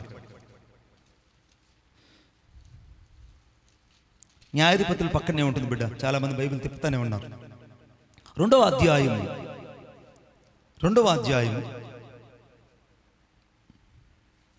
7వ వచనం. కాదు నాన్న, 2వ అధ్యాయం 8వ వచనం. అప్పుడు బోయాజు రూతుతో, నా కుమారి. ఇప్పుడు ఏమని పిలుస్తున్నాడు? ప్రభు వారికి సంఘం ఎలా కనపడింది? ఆరంభంలో కుమారులు కుమార్తెలు కనపడ్డాం బిడ్డ. ఆ తర్వాత ఆయన పరిణామం అవుతాడు. 19వ అధ్యాయం ప్రకటన గ్రంథంలో ఆయన పరిణామం ఆడినప్పుడు నువ్వు గొర్రెపిల్ల భార్యగా సిద్ధపరచబడిన వధువుగా నువ్వు కనపడతావు. మొదట నీవు నేను ఎవరు కనపడతావు అంటే పిల్లలుగా ఆయన కనపడ్డాను. నా కుమారి అని చెప్తూ నా మాట విను. ఇంకా ఆయన ఏం చెప్పలేదు. నువ్వు సంఘం ఎప్పుడు కూడా అనగా రూతు అనే నయోమి ఏం చేయాలంటే, అనగా సంఘమైనటువంటి ఈ యొక్క రూతు సంఘములో నయోమి దగ్గర చేర్చబడింది. నయోమి ఇప్పుడు బెత్లెహేము దేవుని ఇంట్లోకి చేర్చబడింది. ఇప్పుడు దేవుని ఇంట్లో ఉన్నటువంటి ఈ రూతు కానీ నయోమి కానీ ఎవరి మాట వినాలంటే బోయాజు మాట విన్నట్టే నీవు నేను క్రీస్తు మాట వినాలి. స్తోత్రం చెప్తాం గట్టిగా. మీకు అద్భుతమైన మాట చెప్తుంది. బైబిల్ బాగా తెలిసిన పండితులు ఉన్నారు ఇక్కడ. అక్కడ పేతురు, యాకోబు, యోహాను ముగ్గురు కలిసి ఆ యొక్క రూపాంతరం కొండ మీద, అంటే లూకాసు 9వ అధ్యాయానికి వెళ్ళాం మనం. ఇప్పుడు లూకాసు 9వ అధ్యాయంలో రూపాంతరం కొండ మీద వాళ్ళు ముగ్గురు ప్రార్థన చేస్తున్నారు. ప్రార్థన చేస్తున్నటువంటి పేతురు ఏం చేశాడంటే మా యోహానులకు ఒకసారి పైకి లేచి, అయ్యా ఒక్కసారి నువ్వు అనుమతించు, నేను నీకు ఒక పర్ణశాల కడతా. దేవునికి స్తోత్రం. నేను ఇప్పుడే మోషేని చూసా. ఇక్కడ మోషేకి ఒక పర్ణశాల కడతా, 2 పర్ణశాలలు. మూడోదిగా ఏలియా కూడా ఒక పర్ణశాల కడతా. హల్లెలూయా. అసలు పేతురుకి ఇల్లే లేదు, పర్ణశాల ఎలా కడతాడు? అది కూడా సమరయలో నిలుస్తున్నటువంటి గెరాజిము కొండది, ఆ రూపాంతరపు కొండ. ఆ గెరాజిము కొండ దగ్గరికి యూదులు వెళ్ళి నివసించడానికి కుదరదు. ఆ యూదులు వెళ్తే వాళ్ళు చంపేస్తారు. అక్కడ వెళ్ళి యుద్ధం చేసి వాళ్ళందరితో పోరాడి అక్కడ పర్ణశాల కట్టాలంటే ఎంత పెద్ద తీరియో ఆలోచించండి. చాలాసార్లు మనం క్రీస్తుని ప్రేమించేటప్పుడు మాటలు కోటలుగా దాటుతాయి, కానీ క్రియలకు వచ్చేటప్పటికి కోటలు కాదు కదా, కనీసం బీటలు కూడా దాటలేదు. హల్లెలూయా. అందుకే నేను బుద్ధి తెచ్చుకొని చాలాసార్లు, ప్రభువా నేను ప్రేమించడంలో నేను వెనకబడుతున్నాను, దయతో నువ్వు క్షమించు. నిన్ను ప్రేమించడం వెనకబడుతున్నాను నేను. ఇప్పుడు పేతురు చెప్పిన మాటకి ఆశ్చర్యపోయి యేసు ప్రభువులు ఏమన్నాలి? అయ్యా అలాగనే, ఎందుకంటే ఇస్కరియోతు దగ్గర డబ్బు సంచుంది, నువ్వు తీసుకున్న పర్ణశాల 3 గట్టునుంటే ఈరోజు అక్కడ 3 శాల ఆరాధనలో పర్ణశాల ఎక్కువైంది. హల్లెలూయా. వెంటనే పరలోకం నుండి ఒక శబ్దము ఉరుము వలె వారి మధ్యకు వచ్చి, ఈయన నా ప్రియకుమారుడు, నేను ఈయన యందు ఆనందించుచున్నాను, నేడు మీరు ఆయన మాట వినుడని ఒక శబ్దము వినబడిను. స్తోత్రం చెప్తాం గట్టిగా. నేడు మీరు ఆయన మాట వినుడి. క్రీస్తు మాట వినడానికి నీవు నేను సంఘములో ఉన్నాము. బోయాజు మాట వినడానికి ఏ రీతిగా అయితే రూతు నిలబడి ఉన్నదో, నీవు నేను సంఘముగా క్రీస్తు మాట వినడానికి వచ్చాం, కానీ మణిబాబు గారి మాట వినడానికి కాదు, ఇంకొకరి మాట వినడానికి కాదు. ఇక్కడ చేర్చబడింది సాక్షాత్తు యేసుక్రీస్తు ప్రభు యొక్క మాట వినడానికి నీవు నేను చేర్చబడ్డాం. అక్కడ రాయబడిన మాట ఏంటో తెలుసా? నా మాట వినుము, వేరొక పొలములో వేరుకొనుటకు పోవద్దు. వేరొక పొలం అంటే లూకా వార్తలు ఏమంటే 7వ అధ్యాయంలో పొలము అనగా దేవుని రాజ్యమునకు ఉపమానము చెప్పబడింది. దేవునికి స్తోత్రం కలుగునుగా. వేరొక పొలము, వేరొక రాజ్యములోకి వెళ్ళొద్దు. అనేక రాజ్యాలు ఉన్నాయి ఈ భూమి మీద. శరీర సంబంధమైన రాజ్యాలు ఉన్నాయి, లోక సంబంధమైన రాజ్యాలు ఉన్నాయి, ఐహిక విచారాలతో కూడిన రాజ్యాలు ఉన్నాయి, నేత్రాశతో కూడిన రాజ్యాలు ఉన్నాయి. ఈ రాజ్యాలన్నీ ఉన్నాయి బిడ్డ, కానీ వేరొక పొలము లేకపోవద్దు. హల్లెలూయా. వేరొక పొలములోకి వెళ్తే నువ్వు వెనక్కి తిరిగి రావు. నువ్వు ఏ పొలములైతే పరిగేరడానికి వచ్చావో, ఏ పొలములైతే నువ్వు నడువు ఉంచి పనిచేయడానికి వచ్చావో, ఏ పొలములైతే పరిచర్య దిశను మార్చుకోవడానికి నీ హృదయాన్ని అప్పగించి దేవుని కొరకు నీతిగా జీవించడానికి సమర్పించుకున్నావో ఆ పొలములోనే ఉండు. పొలం మారద్దు. లైవ్లో ఉంటున్నారు చాలా మంది సంఘాలు మారిపోతుంటారు. మారండి నాయన, మీరు కాదు మంచోళ్ళు, మీరు వాళ్ళు మారండి. ఈ నెలలో ఈ సంఘానికి పోండి, ఈ నెలలో యోహాన్ పాస్టర్ గారి దగ్గరికి వెళ్ళండి, రేపు నెలలో పాస్టర్ గారి దగ్గరికి వెళ్ళండి, ఇంకొక పాస్టర్ దగ్గరికి వెళ్ళండి. మిమ్మల్ని ప్రశ్న వేస్తాం. బళ్ళో రాసేటప్పుడు, బళ్ళో స్కూల్లో పోయేటప్పుడు, బళ్ళు ఆ రోజుల్లో పిల్లల్ని ఇటు పెట్టేవాళ్ళు. ఇదేసమ్మా అయ్యర్ ఏం చేసేవాడు? చెయ్యట పెట్టి, అరే నీ చెవు నీకు అందగలిగితే నీకు 5 సంవత్సరాలు వచ్చినట్టు అని చెప్పేవాళ్ళు. హల్లెలూయా. ఈ చెవి ఇక్కడ అందకపోతే వాడిని బళ్ళో చేర్చుకునేవాళ్ళు కాదు. ఆ బళ్ళో చేరేటప్పుడు వాళ్ళు ఏం చేస్తారంటే తల్లిదండ్రులు వీళ్ళు అని రాస్తారు మొదట. హల్లెలూయా. యోహాను యొక్క తల్లిదండ్రుల పేరు రాస్తారు. నువ్వు టక్కంటే ఈ బడిలోంచి నువ్వు అలిగి ఈ బడి కాదనుకొని సంఖలో బలపాలు పుస్తకాలు ఎత్తుకొని అర్థమైన చింపులు జుట్టు వేసుకొని ఇంకొక బడికి పోయినావు అనుకోండి, అక్కడ నువ్వు ప్రజెంట్ వేస్తారా? చెప్పండి ఇక, ప్రజెంట్ వేస్తారా? అక్కడి నుంచి ఇక్కడ కాదు, నేను ఇంకొక గురుకుల పాఠశాలకు పోతానంటాడు. అది తలుపులేదు వీడికి, ఇంకా గురుకుల పాఠశాలకు పోతానంటాడు. ఇటు గురుకుల పాఠశాలకు పోతే అక్కడ వీళ్ళు చేర్చుకొని వీడికి ప్రవేశ పరీక్ష పెట్టి ఈ దరఖాస్తు అంతా ఫిల్ చేసి వీడిని ఎంటర్ చేసుకుంటే కదా లోపల రానిస్తారు. ఆయన గేట్ల దగ్గర పోయి చదువుకుంటారంటే వాళ్ళు చదవనిస్తారా? పోనీ అక్కడ కాదు నారాయణ స్కూల్కి పోయి చదువుకుంటారంటాడు. ఆడకపోతే వాళ్ళు చేర్చుకుంటారా? మొదట ఏమంటారు, ఎక్కడ నువ్వు చేరావో ఆ సర్టిఫికేట్ తీసుకొని రా. ఆమె ఒక సాధారణమైన స్కూళ్ళు మారితేనే ఇన్ని అడుగుతున్నారంటే, నువ్వు సంఘాలు మారితే ప్రభువు నేను అడగడనుకుంటున్నావా? ప్రభువు నేను అడగడనుకుంటున్నావా? అందుకే బోయాజు రూత్తో చెప్పిన మాట ఏంటంటే, మొదట నీవు ఈ సంఘాన్ని ఈ పరిగను అనగా ఈ పొలాన్ని విడిచిపెట్టి పోవద్దు. రెండవది, నీవు దీన్ని విడిచిపోవద్దు అన్నాడు. విడిచిపోవద్దు, don't leave in this church. మన సంఘాన్ని వదులుకోకూడదు, మన సంఘాన్ని వదులుకోకూడదు. మూడవదిగా ఏమన్నా రాయబడిందంటే, అక్కడ ఇచ్చట నా పనికెత్తుల యొద్ద నిలకడగా ఉండు అన్నాడు. అప్పుడే పొలంలో ఎవరున్నారు? అప్పటికే పనికెత్తులు ఉన్నారు. ఒకరు కాదు, ఇక్కడ సీనియర్స్ ఉంటారు. సీనియర్స్ అంటే ఎవరుంటారు? ఆ అన్న పేరు కన్ను, అన్న పేరు చెవి, ఆ అన్న పేరు ముక్కు, ఈ అన్న పేరు పొట్ట అనుకోండి. అర్థమైందా? ఈ నలుగురు 4 రకాలుగా ఉన్నారు. ఈ నలుగురు ఏం చేస్తారంటే, ఒకసారి ఇప్పుడు వాక్యంలోకి వెళ్దాం. ఇప్పుడు ఎందుకు అనగా ఈ పనికెత్తల యొద్ద నిలకడగా ఉండాలో ఒకసారి వాక్యంలోకి వెళ్ళి చూద్దాం. వాక్యం ఏం చెప్తుందో ఒకసారి చూద్దాం. Thank you Jesus. మొదటి కొరింథీయులకు రాసిన పత్రిక 12వ అధ్యాయము 14వ వచనం. మొదటి కొరింథీయులకు రాసిన పత్రిక 12వ అధ్యాయం 14వ వచనం. శరీరం ఒక్కటే అవయముగా ఉండక అనేకమైన అవయములుగా ఉన్నవి. హల్లెలూయా. ఇప్పుడు శరీరం ఒక్కటే, మళ్ళా చెప్తాను, శరీరము ఒకటే. ఉదాహరణకి ఎవరిస్తే బాగుంటుంది? ఏమంత మాయమైపోయాడు వాడు. కంట్లో పాపను కత్తిరిచేస్తాడండి. కంట్లో పాపను కత్తిరిచేస్తాడు వాడు. రారా, ఏడకు పోయారా? నేను ఎత్తుకుంటూ తిరుగుతున్నాను. నేను మీ నాయనకి దొరకవు, నాకు దొరకవు, మీ అమ్మకి మాత్రమే దొరుకుతావు. ఇప్పుడు హేమంత్ ఉన్నాడు. ఈ హేమంత్ ఇప్పుడు దేహమై ఉన్నాడు. హేమంత్ ఏమైనాడు? దేహమైనాడు. దేహం అంటే సంఘం అయినాడు. అందరూ చెప్పండి గట్టిగా. దేహం అంటే ఎవరు? సంఘం. ఎందుకు సంఘం అంటే ఆయన సంఘమునకు శిరస్సు అయి ఉన్నాడు. స్తోత్రం చెప్పండి గట్టిగా. సంఘమునకు యేసు ప్రభు ఏమైనాడు? శిరస్సు అయి ఉన్నాడు. ఆ సంఘమునకు శిరస్సు ఇప్పుడు యేసుక్రీస్తు ప్రభు. యేసుక్రీస్తు ప్రభు సంఘం అయి ఉన్నాడు. నేను చెప్పాను అప్పుడే పనికెత్తలు అక్కడ ఉన్నారు. పనికెత్తలు అంటే పొలంలో పనికెత్త. ఆ పనికెత్త పేరు ఏం చెప్పారు? యోహాన్ పాస్టర్ గారి పేరు కుడి చెయ్యి. అర్థమైందా? అన్న పేరు కాలు. అభిలాష్ పేరు ఏం పేరు చెప్పాను నేను? ఏంది? చెవి. అర్థమైందా? మన ఈయన అయ్యగారి పేరు ఏం పేరు? రాజా గారు ఏం చేశారు? ఆయన వచ్చేసి అర్థమైందా? ముక్కు. వీళ్ళు అప్పటికే పనికెత్తలు ఉన్నారు. ఇప్పుడు నేను కూడా అక్కడ ఒక పనికెత్తుగా అక్కడికి వచ్చాను. పనికెత్తుకు వచ్చి నేనే ఈ శరీరం అన్నాను అనుకోండి. వెంటనే ఇట్లానాయన, ఈయన పేరు కన్ను. ఈ కన్ను అంటుంది, నేను లేకపోతే నువ్వు ఎక్కడి నుంచి వచ్చావు మణిబాబు అన్న? నేను ఈ దేహంలో కన్ను అయి ఉన్నాను. ఇప్పుడు ఇటు కళ్ళు మూసుకొని అడుగు నాయన, ఆడదాకా పోయిరా చూద్దాం. కళ్ళు మూసుకొని పోరా, వెనకరా, లెఫ్ట్లోకి వెళ్ళి, రైట్లోకి రా, అలాగే పైకి ఎక్కువ. ఏం తగిలింది అక్కడ? చెప్పాలి. బల్లా తగిలింది. బల్లను మొదట చూసినావు కదా, కళ్ళు లేకపోయినప్పటికి ఏం తగిలింది నీకు? ఇప్పుడు బల్ల తగిలింది. అంటే నీ కన్ను ఇప్పుడు దేహంలో ముఖ్యమా కాదా? ఇప్పుడు అన్న ఇప్పుడు కన్ను అయి ఉన్నాడు. ఈ కన్ను ఇప్పుడు ఎవరిలో నిగుప్తమై ఉన్నాడు? ఈ దేహంలో కన్ను అయినాడు. ఇప్పుడు అన్న లేకుండా నడవాలంటే వీడు నడవగలిగాడా? సంఘంలో ఇప్పుడు ఈ కన్ను అనేటువంటి వ్యక్తి లేకుండా, ఈ కన్ను అనేటువంటి వ్యక్తి సహకరించకుండా, ఈ కన్ను అనే వ్యక్తి సంఘంలో అనగా ప్రార్థన చేయకుండా ఈ సంఘము ఒక్కటే వెళ్ళడం అసాధ్యము. దేవునికి స్తోత్రం కలుగును కాక.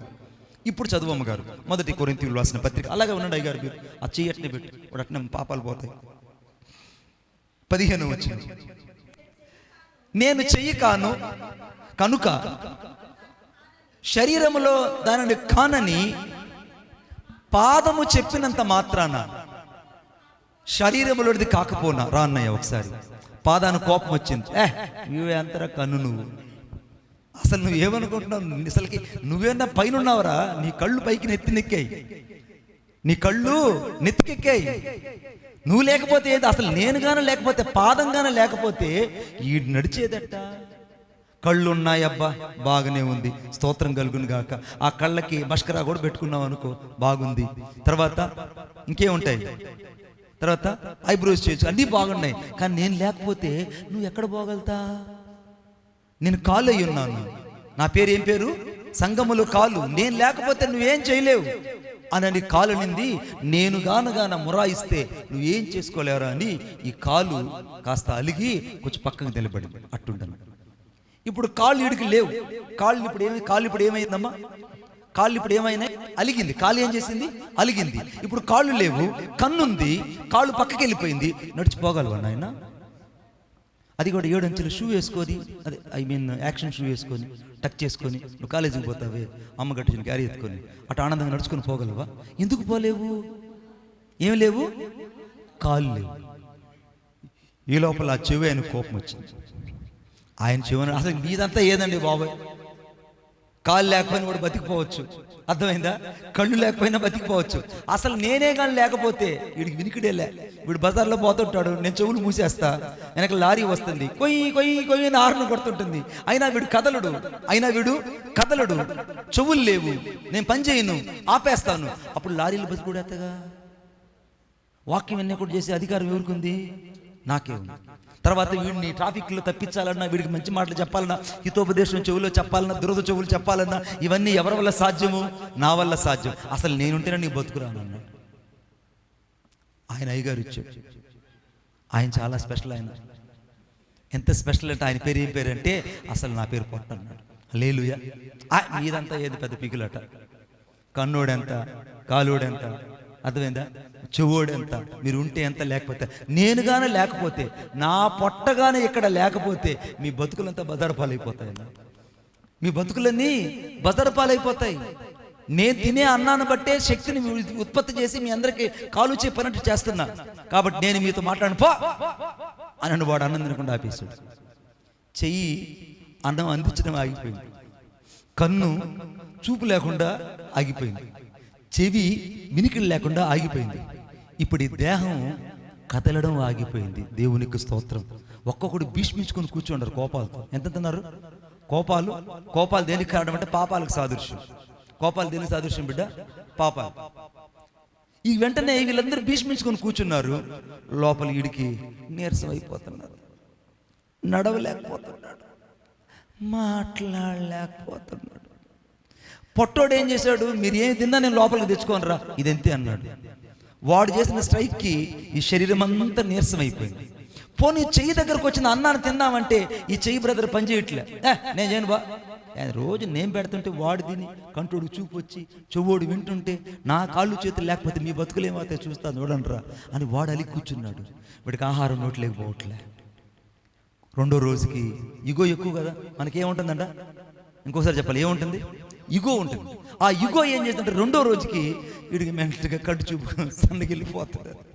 ఈయన అంటున్నాడు, అమ్మ కళ్ళు ముద్దలు కనిపోతున్నాయండ్రా, ఒరే మీ కొట్లాటలు ఆపండ్రా, అరే మీ కుమ్ములాట ఆపండ్రా, నా కళ్ళుండు కూడా కళ్ళు కనబడటం లేదురా, నాకు మూతలు కమ్ముతున్నాయిరా బాబోయ్ అంటున్నాడు. చెయ్యోడు అంటున్నాడు, ఒరే నాయన మీ కుమ్ములాట పక్కకు పెట్టండి రా, చెయ్యి పైకి ఎత్తలేకపోతున్నాను రా, నీరసం వచ్చేసిందంట్రా. పొట్టోడు అంటున్నాడు, ఒరే మిమ్మల్ని అందరినీ నేను చూసుకుంటున్నాను అనుకున్నాను కానీ మీరే నన్ను చూసుకుంటున్నారా నాయన. వీడు లేకపోతే సంఘం నడిచేదట, వాడు లేకపోతే పాటలు పాడేవాడట, వీడు లేకపోతే ఆరాధన చేసేవాడట్లా, వీడు లేకపోతే ఇక్కడ స్తుతి ప్రార్థన చేసేవాడు ఎవడు, వీడు లేకపోతే ఇక్కడ వారకూడుకులు జరిపించేది ఎవరు. కాబట్టి నేనే ముఖ్యం అనుకున్నాను. నేను కాదురా నాయన, మీరంతా తెచ్చిపెడితే అంత పని చేసేవాడిని నేను. హల్లెలూయా. కాబట్టి అందరం మనము ఈ అవయములో ఒక్కటై ఉన్నామన్నారు. కొట్టు చప్పట్లు గట్టిగా, ఇంకా గట్టిగా.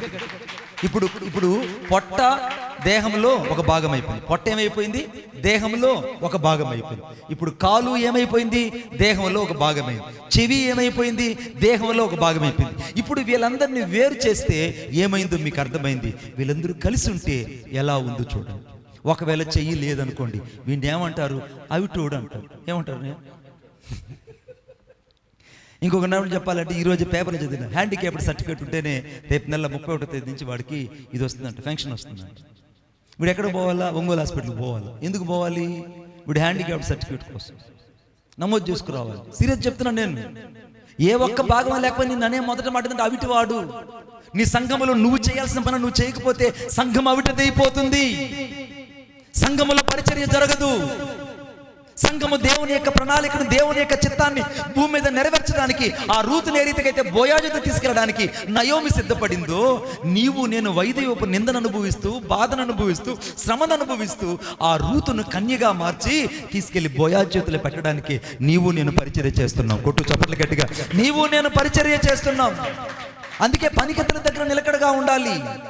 ఈ పనికత్తెలు ఎవరంటే దేవుని సన్నిధిలో పరిచర్య చేసేవారు. నేను చేస్తానండి అని అంటే మణిబాబు గారు చేస్తారు. యోహాన్లాగా నేను ఆరాధన చేయగలను, నేను చేయగలను. అయ్యగారిలాగా ఎగిరెగిరి నేను చేయగలనండి, నేను చేయలేను. అయ్యగారిలాగా నేను స్క్రిప్ట్ని నేను డెకరేట్ చేయగలను, నిజంగా నేను చేయలేను. సిగ్గుతో చెప్తున్నా. రేపు మీరు వాక్యం వింటారు. నేను చేయలేను. ఎందుకంటే తాను చేయవలసిన పని తాను చేస్తేనే దేహం ఇక్కడ పని చేస్తుంది. కూర్చోండి అయ్యగారు, దేహం పనిచేస్తుంది. అందుకే వాక్యం ఇప్పుడు ఏం చెప్తుందో ఒకసారి చూద్దాం దయచేసి. ఇప్పుడు మీకు బాగా బైబిల్ అర్థమై ఉంటుంది అనుకుంటా. 18వ వచనం. అయితే దేవుడు అవయములలో ప్రతి దానిని తన చిత్త ప్రకారము దేహములో ఉంచాడు. దేవునికి స్తోత్రం కలుగా. దేవుడు తన చిత్త ప్రకారము సంఘములో ప్రతి ఒక్కరిని ఒక్కొక్కరిని ఒక్కొక్క పని కోసం నియమించుకున్నాడు. ఆమేన్. నన్ను దేనికోసం నియమించాడు? నీ దేవుని కోసం నియమించాడు. నిన్ను దేవుని కోసం నియమించాడు. నువ్వు చేయనట్లే దేవుని దేహం లేదా సంఘం అనే దేహము అవిటితనం అయిపోతుంది బిడ్డ. అవిటితనం అయితే నీకు వచ్చే మొదటి పేరు ఏంటంటే, చేయిలో నన్ను ఏమంటారు? ఓచ చేయగలిగిన వాడు అంటారు. చెయ్యి ఉంటుంది, నువ్వు సంఘంలో ఉంటావు, నువ్వు దేవుని పని చేయవు, దేవుని పనికి సహకరించవు, దేవుని యొక్క రాజ్యానికి తోడ్పాటు చేయవు, దేవుని యొక్క పనికి సహకరించవు, సంఘంలో సేవకురాలకి సేవకుడిని సహకరించవు. నువ్వు చెయ్యే, కానీ నువ్వు పని చేయకపోతే నిన్నేమంటారు? కాలు ఉంటుంది, కాలు పని చేయదు. కాలుకి కోపం ఎక్కువ, అలుగు ఎక్కువ, అర్థమైందా? అహం ఎక్కువ. వెంటనే కాలు ఉండు కూడా సంఘంలో అవయవంగా లేకపోతే ఈ కాలుకు పెట్టే పేరు ఏంటంటే కుంటోడు. ఏం పేరు? కుంటోడు. అర్థమైందా? నువ్వు కన్ను, నీలాగా ఎవరు సంఘాన్ని ప్రేమించలేరు, సంఘాన్ని పరీక్షించలేరు, సంఘాన్ని ఓదార్చలేరు. ఇప్పుడు నీ పేరు కన్ను. నేను చూడయ్యా, నాకు సంబంధం లేదు, నేను ఈ కన్ను లాంటి వాడిని, నాకు సంబంధం లేదు, నేను కన్ను టైపెట్టుగా అనుకో. నువ్వు ఒంటి రాజు శివరాజన్ అంటారు. నేను అప్పట్లో ఒంటి రాజు శివరాజన్ అంటే రాజీవ్ గాంధీ చంపిన వాళ్ళల్లో ఆ నళిని యొక్క భర్త పేరు ఒంటికన్ను శివరాజు నోడి పేరు. ఒక్కనే ఉంటుంది, ఒక్కనే. ఇప్పుడు వీడేమంటే సంఘంలో ఉన్నాడు, వీడు సంఘంలో దేవుని పనికి సహకరించడు, దేవుని రాజ్యం కొరకు సహకరించడు. వీడినేమన్నారు? ఇప్పుడు గుడ్డోడు. వాడికి మంచి పేరు ఉంటుంది, చిరంజీవో బాలకృష్ణ ఏదో ఉంటుంది. వాడికి సంఘం లోకం పెట్టిన పేరు ఏం పేరు? గుడ్డోడు. వాడు సంఘానికి చెవి లాంటి వాడు. దేవుని వాక్యం అందించగలడు, దేవుని వాక్యాన్ని, దేవుని చిత్తాన్ని ప్రజలకు అందించగలడు, దేవుని పాటలు అద్భుతంగా పాడగలడు. వాడి పేరు చెవి. కానీ చెవి పనిచేయదు. చెవికి అలుగు ఎక్కువ, కోపం ఎక్కువ. సంకలో బైబిల్ పెట్టుకొని పోతా ఉంటుంది. అది వెంటనే చెవుడు వినబడింది అనుకోండి, వాడిని ఏమంటారండి మీ భాషలో? అంటే వాడి పేరు చెవుటోడా? అంటే దేహంలో ఏ ఒక్కటి పని చేయకపోయినా నీకు ఈ లోకం పెట్టే మరొక పేరు ఏంటంటే కుంటోడు, గుడ్డోడు, చెవుటోడు, అవిటోడు. ఇప్పుడు అదే నువ్వు దేహంలో చక్కగా పనిచేస్తున్నావు అనుకో, ఒక్కడనే నీకు పేరు పెడతారా? స్తోత్రం చెప్పండి గట్టిగా. ఇంకొకసారి గట్టిగా స్తోత్రం చెప్పండి. ఇంకొకసారి గట్టిగా స్తోత్రం చెప్పండి. ఇప్పుడు నన్ను ఎవడన్నా కుంటోడు అంటాడా? నన్ను ఎవడన్నా చెవుటోడు అంటాడా? నన్ను ఎవడన్నా గుడ్డోడు అంటారా? ఎందుకనరు? ఇప్పుడు నేను క్రీస్తు అనే దేహంలో నా వంతు పనిని నేను దేవుని కోసం చేస్తున్నా. హల్లెలూయా. నేను దేవుని యొక్క రాజ్య నిర్మాణానికి నేను సహకరిస్తున్నా. ఇప్పుడు దేవుని రాజ్య నిర్మాణాన్ని సహకరించుకుంటే వాడు ఎవడెవడు భూమి మీద? శాతానుడు. మన భాషలో ఆర్ఎస్ఎస్ వాళ్ళు, బీజేపీ వాళ్ళు. ఇప్పుడు శాతానుడు దేవుని రాజ్యం కొరకు, దేవుని పని కొరకు సహకరించడు. సహకరించమని ఏమంటారంటే శాతాన్ అంటారు. ఇప్పుడు దేవుని పని చేయకపోతే మనల్ని ఏమంటారు లోకం? ఆలోచించండి. అందుకే దేవుడు నీకు ఈ పని ఇచ్చాడు. హల్లెలూయా. దేవదూతలు చేయలేని పని నీకు నాకు ఇచ్చాడు బిడ్డ. దేవదూతలు చేయలేని పని నీకు నాకు దేవుడు ఇచ్చాడు. దేవదూతలు చేయలేని పని ఇది. నేను అనుకుంటా చిన్న మందిరం అని నేను అనుకుంటున్నాను. ఇది దేవుని రాజ్య నిర్మాణం.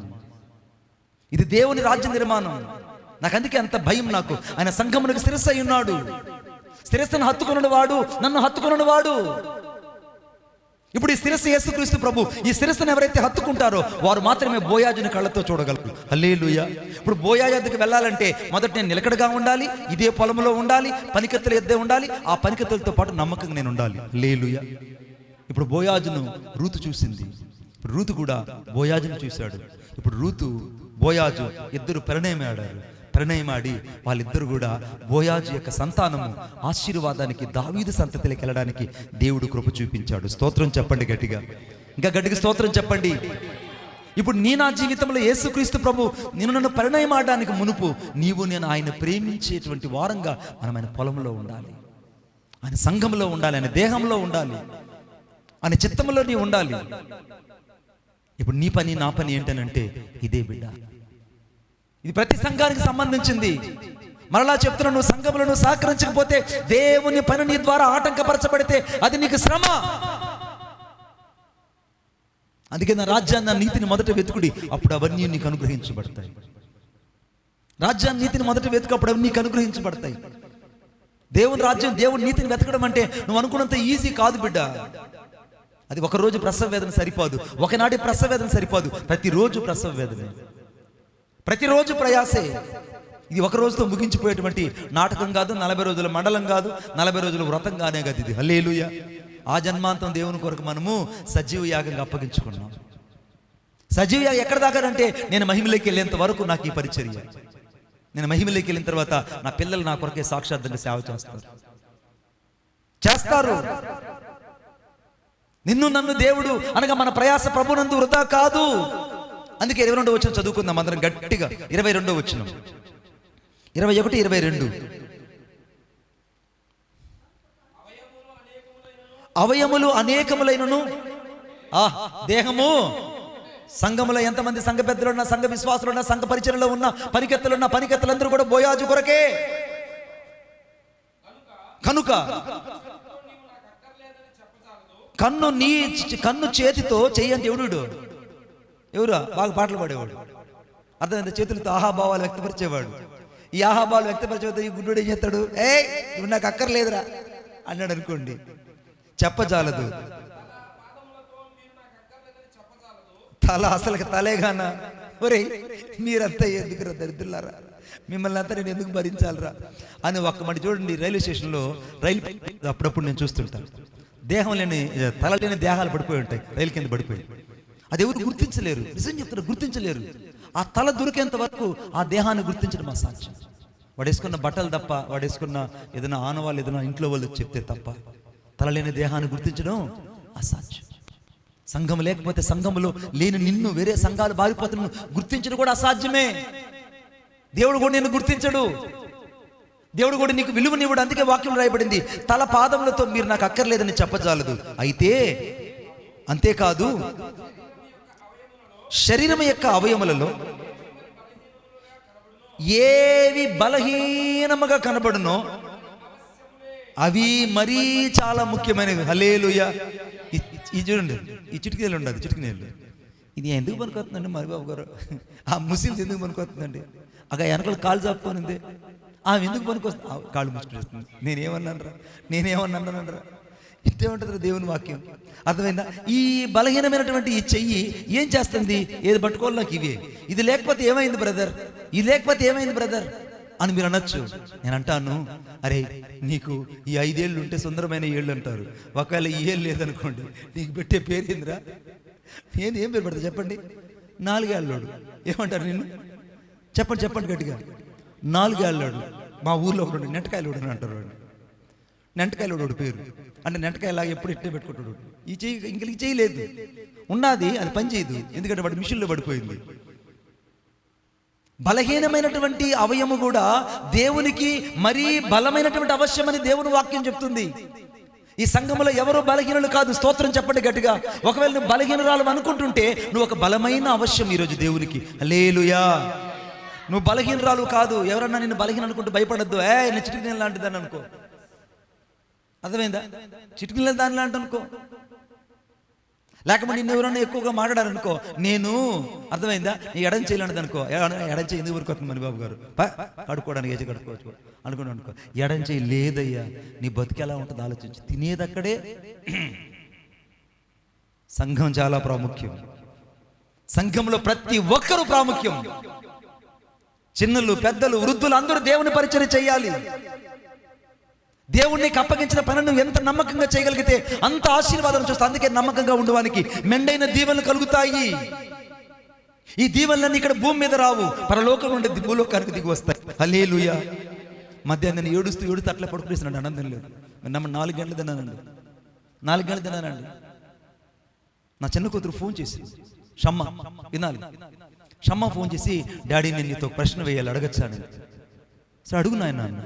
ఏం లేదు డాడీ, మిలిటరీలో పనిచేస్తున్నాడు. ఆ మిలిటరీలో పనిచేస్తున్నటువంటి ఆయన వాళ్ళ పిల్లలకు ఒక కార్డు ఇస్తారు. ఆ కార్డు తీసుకుని వాళ్ళు వెళ్తే వాళ్ళకి సరుకులు డిస్కౌంట్ ఇస్తారు. హాస్పిటల్లో, మిలిటరీ హాస్పిటల్లో డిస్కౌంట్ ఇస్తారు. వాళ్ళ చదువులో కూడా మిలిటరీ స్కూల్లో వాళ్ళకి డిస్కౌంట్ ఇస్తారు. అన్ని డిస్కౌంట్లు. ఎందుకంటే తండ్రి ఎక్కడ పనిచేస్తున్నాడు? మిలిటరీలో పనిచేస్తున్నాడు. దాన్ని బట్టి పిల్లలకి మంచి గుర్తింపు. రైల్వేలో పనిచేస్తున్నాడు తండ్రి, వాళ్ళ పిల్లలకు ఫ్రీ పాస్లు ఇస్తారు. రైల్లో వాళ్ళు తిరగచ్చు. స్తోత్రం చెప్పండి గట్టిగా. రైల్లో స్కూల్లో చదవచ్చు, రైల్లో హాస్పిటల్లో చూపించుకోవచ్చు. ఆర్టీసీలో పనిచేస్తుంటారు తల్లిదండ్రులు, వాళ్ళ పిల్లలకి ఆర్టీసీలో బస్సులు ఎక్కచ్చు, దిగచ్చు, ఫ్రీ పాస్లు. కానీ సేవకుడికి ఏమున్నాయి డాడీ? సేవకుడు ఇంత పరిచర్య చేస్తున్నాడు కదా, మీరు ఇంత పరిచర్య చేస్తున్నారు కదా, మాకు ఈ భూమి మీద రాయితీలు ఏంటని అడిగింది. నిజమయ్య గారు ఇట్లాగా అడిగింది, మాకు ఈ భూమి మీద ఎలా కనపడతాయి ఆ ప్రతిఫలాలు, మేము ఎలాగ వాటిని తీసుకోగలము? ఆ ప్రశ్నకు నాకు కన్నీళ్ళు ఆగిపోయాయి.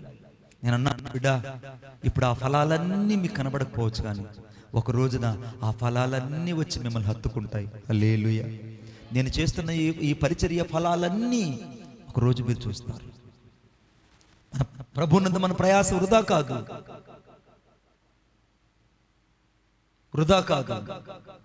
వాళ్ళకి అన్నీ ఉండొచ్చు, కానీ వాళ్ళకి రక్షణ లేదు. అందుకే వాడు లోకమంతా సంపాదించుకుని తన ప్రాణం పోగొట్టుకుంటే వానికి ఏం ప్రయోజనం? వాళ్ళకి లోకమంతా ఉంది, కార్లు ఉన్నాయి, బంగ్లాలు ఉన్నాయి, అన్నీ ఉన్నాయి, కానీ మన దగ్గర ఏమీ లేదు. పట్టుడు అన్నాన్ని, మధ్యాహ్నం వండుకున్న అన్నాన్ని రాత్రి కాస్త సెగబెట్టుకుని మనము మన బిడ్డలు తినొచ్చు, కానీ మనకు రక్షణ ఉన్నది. రక్షణ ఉన్నది. ఆ రక్షణ నన్ను ఏం చేస్తుందంటే పరలోకములకు తీసుకెళ్తుంది. శరాపులు, కెరూబులు భూమి మీదకు తీసుకొస్తుంది. దేవదూతలు పరిచర్య చేయనట్టు ఆజ్ఞాపిస్తుంది. అంతకంటే ఎక్కువగా ధూపార్తి చేతపట్టి చేయలేని దేవదూతలు ఈ పరిచర్యను ధూపార్తి చేత పట్టుకుని పరిచర్య చేసే భాగ్యం దేవుడు మనకిచ్చాడు. హల్లెలూయా. ఇప్పుడు ఎవరి దగ్గర ఉండాలి? నేను బోయాజును చూడడానికి పొలంలోకి వెళ్ళాలి. పొలంలోకి వెళ్ళిన నేను పరిగి ఏరాలి. పరిగి ఏరుతున్న నేను పనికెత్తుల దగ్గర నిలకడగా ఉండాలి. హల్లెలూయా. ఇప్పుడు నేను సంఘంలో ఎలా ఉండాలంట? నిలకడగా ఉండాలి. ఆమేన్. ఏం చేయాలి? నిలకడగా ఉండాలి. ఇప్పుడు బోయాజులో నుంచి ఎవరు వచ్చారంటే ఒకసారి చూడండి నాతో పాటు. అనగా మత్తయి సువార్త 1వ అధ్యాయము 5వ వచనం. బోయాజు రూతునందు ఓబేదేదును కనును, ఓబేదు యెషయాను కనును, యెషయా రాజైన దావీదును కనును. దావీదు వాళ్ళ నాన్నైన యెషయా గురించి మాట్లాడుతూ వాళ్ళ తాత అయినటువంటి ఓబేదేదు గురించి మాట్లాడుతున్నాడు. ఆ ఓబేదు ఎవరో కాదు, మా తాతగారు, అంటే మా ముత్తాత. మా తాత ఎవరు? యెషయా. దావీదు తాత వాళ్ళ నాన్నెవరు? యెషయా. యెషయా వాళ్ళ నాన్నెవరు? ఓబేదు. ఓబేదు వాళ్ళ నాన్నెవరు? బోయాజు. నాకు తెలియదులే బైబిల్ అంతా. బోయాజు. ఇప్పుడు వాళ్ళు ఏమన్నాడు దావీదు? మా ముత్తాత ఉండేవాడు. ఆ ముత్తాతలోంచి మేము ఎలా వచ్చామంటే మా నానమ్మ అంటే రూతమ్మ, మా అవ్వ ఒక త్యాగం చేసిందిరా బిడ్డ. ఆ రోజు కన్నా మా తాతను కానీ చేసుకోకుండా పొయ్యి ఉంటే, ఆ మల్లాగన మోయాబుకి వెళ్ళిపోయి ఉంటే, ఈరోజు ఓబేదేదు లేడు, యెషయా లేడు, దావీదు లేడు. దావీదు వంశంలో నుంచి యేసు ప్రభువు లేడయ్యా. దావీదు వంశం యేసు ప్రభువు లేడు. ఇప్పుడు ఇంతటి మూల చక్రానికి మూల కారణం ఎవరంటే రూతు. ఇప్పుడు నీవు నేను ఎలా ఉండాలంటే, దేవుడు నీ ద్వారా నా ద్వారా ఒక సంఘ నిర్మాణాత్మకమైన ఆకృతిని దేవుడు భూమి మీద ఏర్పాటు చేస్తున్నాడు. హల్లెలూయా. ఇది సత్యం. ఇది నమ్మాలి. నువ్వు గట్టిగా నమ్మాలి. సంఘమా నువ్వు నమ్మాలి. దేవుడు నీకు అప్పగించిన పని చిన్నదా పెద్దదా నువ్వు చెయ్యి. నువ్వు ఎంత మౌనంగా ఉంటే అంత మహిమ వస్తుంది భూమి మీద. హల్లెలూయా. అందుకే ఈ శ్రమలంటిలో నా మహిమను మీ ఎందుకు కనపరుచున్నట్లుగా అని రాయబడింది. ఆయన మహిమ ఎక్కడ కనపడుతుందంటే మన శ్రమల్లోనే కనపడుతుంది. సంఘం నీకు కావాల్సింది ప్రేమ కావాలి. సంఘం నీకు కావాల్సింది ప్రేమలో ఏముంది? కృప ఉంది. సత్యములో ఏముంది? వెలుగులో ఏముంది? సత్యం ఉంది. వెలుగులో సత్యం ఉంది. అందుకే యేసుక్రీస్తు ప్రభువు ఆ చీకట్లో నిరాకారం ఉన్నటువంటి శూన్యమైన భూమిలో సమస్తాన్ని వెలుగు కలుగును గాకన్నాడు. చీకట్లో వెలుగు కలుగును గాకన్నాడు. నీవు నన్ను చీకట్టుగా ఉన్నాము, ఆ చీకటి కూడా నిన్ను నన్ను యేసుక్రీస్తు ప్రభు వెలుగుమయంగా మార్చాడు. ఇప్పుడు వెలుగుమయంగా మారిస్తే నీవు నేను ఆ వెలుగు ఎక్కడుందంటే భూమి మీద ఉంది. ఆ భూమి ఎవరో కాదు, నజరేయుడైన యేసుక్రీస్తు ప్రభు. ఇప్పుడు ఆ భూమి ఎవరి కొరకంటే వెలుగు కొరకు. నీవు నేను ఎవరి కొరకమంటే క్రీస్తు కొరకు. క్రీస్తు ఎవరి కొరకంటే నీ కొరకు, నా కొరకు. అందుకే కుమారి అన్నాడు. కుమారి అంటే అర్థం ఏంటంటే నువ్వు నా కుమార్తె అమ్మా, నువ్వు నా కుమారుడివి, నువ్వు నా పొలంలో ఉండాలని నేను కోరుకుంటున్నా. నా పనికెట్ల దగ్గర నిలకడగా ఉండమ్మా. నేను నిన్న ఒక వంశంలో చేర్చాలనుకుంటా. వంశం ఏంటంటే ఓబేదేదు పుట్టాలి, ఓబేదేదులో నుంచి యెషయా పుట్టాలి, యెషయాలో నుంచి దావీదు పుట్టాలి, దావీదులో నుంచి యేసేపు పుట్టాలి, యేసేపులో నుంచి యేసుక్రీస్తు ప్రభు రావాలి. ఇంతటి మూల్యానికి కారణం ఏంటంటే, ఇంతటి మూలాంకానికి ముఖ్య కారణం ఎవరంటే రూతు. ఈరోజు సంఘానికి నీవు నేను ఒక రూతులాగా ఉందముగాక. ఆమేన్. అంటే వైదవ్యం కలిగి బతకమని అనుకునే పొరపాటున ఆమె లాంటి సమర్పణ కలిగి బతకమని దేవుని అర్థం. ఆమెలాగా తీర్మానం కలిగి బ్రతకాలని, ఆమెలాగా స్థిరం కలిగి బ్రతకాలని తలలు వంచండి, ప్రార్థన చేసుకున్నాం. ఇప్పుడు సంఘంలో నీవు నేను ఏమైనా ఉన్నా, కన్ను. నా పేరు ఏం పేరు? కన్ను. నా పేరు దేహం. నీ పేరు ఏం పేరు? కన్ను. నీ పేరు చెవి. నీ పేరన్నా కాలు. నీ పేరు పొట్ట. ఇప్పుడు వీళ్ళందరూ వేరువేరుగా ఉంటే పని జరుగుతుందా? అందరూ ఒక దగ్గర ఉంటే పని జరుగుతుందా? మనమంతా ఇప్పుడు ఎక్కడ ఉండాలంట? క్రీస్తు దేహంలో ఏక నిర్మాణాత్మకమైన అవయములై ఉండాలి. తలలు వంచండి, ప్రార్థన చేసుకుందాం.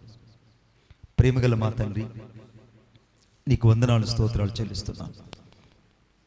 ఈ రాత్రికాల సమయంలో నీవు మాతో మాట్లాడావు. నీకు వందనాలు. ఎందుకో నీ ప్రేమ నన్ను ఇంకా బలవంతం చేస్తుంది.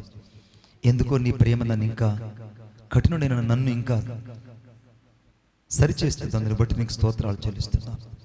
చాలాసార్లు నీకు వ్యతిరేకంగా నడిచానయ్యా. చాలాసార్లు నేను బాధపరిచాను. చాలాసార్లు నేను అర్థం చేసుకోలేకపోయాను. ప్రభు, నన్ను క్షమించండి. నన్ను ఈ రక్తంతో కడగండి, పరిశుద్ధపరచండి. నేను దేని కొరకైతే అనగా నేను నిన్ను గాయపరిచాను, అటువంటి బట్టి నేను పశ్చాత్తాపడుతున్నాను. నన్ను నిలువెల్లా నీ రక్తంతో కడిగి శుద్ధీకరించండి ప్రభువా. నీ రక్తంతో నన్ను నిలువెల్లా కడిగి శుద్ధీకరించండి. నా హృదయంలోకి మిమ్ములను నేను ఆహ్వానిస్తున్నాను. ప్రభువా, నన్ను క్షమించండి. ప్రభువా, నన్ను క్షమించండి. నీ రక్తంతో నన్ను కడిగి పరిశుద్ధపరచండి. నీ రక్తంతో నన్ను కడిగి పరిశుద్ధపరచండి. ప్రభువా, ఎప్పుడు నేను సంఘానికి వ్యతిరేకంగా ఉండను. సంఘంలో సేవకుడికి, సేవకురాలకి వ్యతిరేకంగా ఉండను. నేను నీతో అంటుకట్టుబడి ఉంటాను ప్రభువా. నేను నీతో అంటుకట్టుబడి ఉంటాను. ఇక నీ సంఘంలో నా స్థానం ఏంటో నేను గుర్తిరిగాను. నా సంఘం అనగా నా దేహము కొరకు, క్రీస్తు యొక్క దేహము కొరకు నేను మంచి అవయమునై ఉంటాను. నేను అవయమునై ఉన్నాను. నువ్వు మాత్రమే దేహమై ఉన్నావు. నువ్వు మాత్రమే బోయాజై ఉన్నావు. ఎంతోమంది పనికెత్తులు నీ దగ్గర నీ పొలంలో ఉండొచ్చేమో కానీ నేను మాత్రం నిన్ను చేరుకునే రూతులాగా ఉండాలయ్యా. నాకు ఈ వరము దయచేయి. నేను ఒక రూతులాగా నీ కొరకు ఎదురు చూడాలయ్యా. ఒక గొప్ప సంతతి నా ద్వారా కలుగునట్లు నీ దేహంలో నేను ఒక భాగంగా ఉండాలని కోరుకుంటున్నాను అయ్యా. లోకమంతా నన్ను ఒక బలహీనమైన అవయవం అనుకుంటుంది. లోకమంతా నన్ను ఒక బలహీన అనుకుంటుంది. కానీ ఈ బలహీనమైనటువంటి అవయము కూడా అవశ్యమని నువ్వు చెప్పావు. నేను బలహీనుడే కావచ్చు, కానీ నా బలహీనతలో నీ బలాన్ని చూడాలనుకుంటున్నాను. అనేక మంది నన్ను చూసి నవ్వారయ్యా. అనేక మంది నన్ను చూసి పరిహసించారు. అనేక మంది నన్ను చూసి గేలి చేశారు. గేలి చేసిన వారి ఎదుట, పరిహసించిన వారి ఎదుట, నన్ను తృణీకరించిన వారి ఎదుట నీవు నాకు బోయాజులాగా ప్రత్యక్షమయ్యావు. నా వైద్యోపనిందను తొలగించడానికి, నన్ను ప్రేమించి మళ్ళా నాకు నా ధర్మాన్ని నిర్వర్తించడానికి నా కొరకు దిగి వచ్చిన యేసుక్రీస్తు ప్రభువు నీవే. లేకపోతే ఈ రాత్రి నా జీవితానికి పరమార్థం లేదు ప్రభువా. నన్ను నీ రక్తముతో కడగండి, పరిశుద్ధపరచండి. సంఘము నీది, సంఘము నీది. సంఘానికి అప్పగించిన పని సంఘములో ఉన్న సహోదరుడు, సహోదరి నీవు చేయకపోతే నీకు శ్రమ. సంఘాన్ని అంటిపెట్టుకోకపోతే, శిరస్సును అంటిపెట్టుకోకపోతే నేను అవిటివాడుగాను, గుడ్డివాడుగాను, నేను చెవిటివాడుగాను, నేను కుంటివాడుగాను పిలువబడతాను ఈ లోకములో. కానీ దేహములో నేను అంటుకట్టబడి ఉంటే, దేహములో నేను సక్రమంగా పని చేయగలిగితే, సంఘానికి నేను సహకరించగలిగితే నన్ను సంపూర్ణ దేహ దారుడిని పిలుస్తారు. ప్రభువా, నన్ను అలాగా మార్చండి. ఈరోజు బోయాజును రూతు పరిణయమాడి ఓబేదును తీసుకొని వచ్చినట్టు ఓబేదు యేషయాను తీసుకొచ్చినట్టు, యేషయా దావీదును తీసుకొచ్చినట్టు, దావీదు నుంచి యేసేపు వచ్చినట్టు, యేసేపుల నుంచి యేసుక్రీస్తు ప్రభువు మీరు వచ్చారు. ఇంత ప్రణాళిక కొరకు ఒక్క మోయాబురాలు ఏర్పాటు చేసుకున్నట్టు ఈ రాత్రి ఆ మోయాబురాలు నేనే ప్రభువా. నా ద్వారా నీ రాజ్య నిర్మాణం జరగబోతుంది. నా ద్వారా నీ రాజ్య నిర్మాణం జరగబోతుంది. ఇది దేవుని యొక్క ప్రవచనం. దేవుని యొక్క రాజ్య నిర్మాణం నీ ద్వారానే జరగబోతున్నది. నువ్వు మాత్రమే దేవుని చిత్తాన్ని నెరవేర్చగలవని దేవుడు తన చిత్తమునంతా నీ మీదే రుద్దగలడు, నీ మీదే రుద్దగలడు. తాను ప్రేమించే వారి మీదనే తన చిత్తాన్ని రుద్దగలడు. తను హత్తుకున్న వారి మీదనే తన చిత్తాన్ని ప్రదర్శించగలడు. నీవు ఆయనకి ఇష్టమైన వ్యక్తి అని మరలా దేవుడు నీకు తెలియజేస్తున్నాడు. నేను విడిచిపెట్టిపోయినట్టు కాదు. ఆయన చిత్తాన్ని నువ్వు భరిస్తావో లేదో, ఆయన చిత్తాన్ని సహిస్తావో లేదో, ఆయన చిత్తంలో నిలుస్తావో లేదో, నీకు ముందున్నంత గొప్ప ఈవులు అనుగ్రహించి నిన్ను ఆశీర్వదించడానికి నిన్ను పరిశోధించి శోధించి నడిపిస్తున్న దేవుని కృప ఈ రాత్రి నీకు అర్థమైతే చాలు. ప్రభువా, నీ పాదాలు పట్టుకుంటున్నాను. నన్ను నీ రక్తముతో కడగండి, శుద్ధీకరించండి. సంఘములో మేము నీ కొరకే నమ్మకమైన పనివారుగా ఉంచండి. మమ్మల్ని మీ చేతుల్లో ప్రతిష్ఠించుకోండి. నీ రాజ్యము కొరకు మేమందరము ఈ సంఘాన్ని సిద్ధపరిచే బాధ్యత మాకు ఇవ్వబడింది కనుక నీ పొలములో నమ్మకంగా పరిగి ఏరుకున్నట్లుగా నీ కృప దయచేయి. వేరొక పొలములోకి పోకుండా నీ పనిగత్తలు ఎంత నిలకడగా ఉండడానికి నీ కృప మాకు దయచేయి. నీకే మహిమ, ఘనత, ప్రభావములు ఆరోపించుకుంటూ నజరేయుడైన యేసయ్య శక్తి కలిగిన నామములో ప్రార్థన చేసి వేడుకొనుచున్నాను తండ్రి. ఆమేన్, ఆమేన్. యోహాన్ పాస్టర్ గారు వస్తారమ్మా. మీరు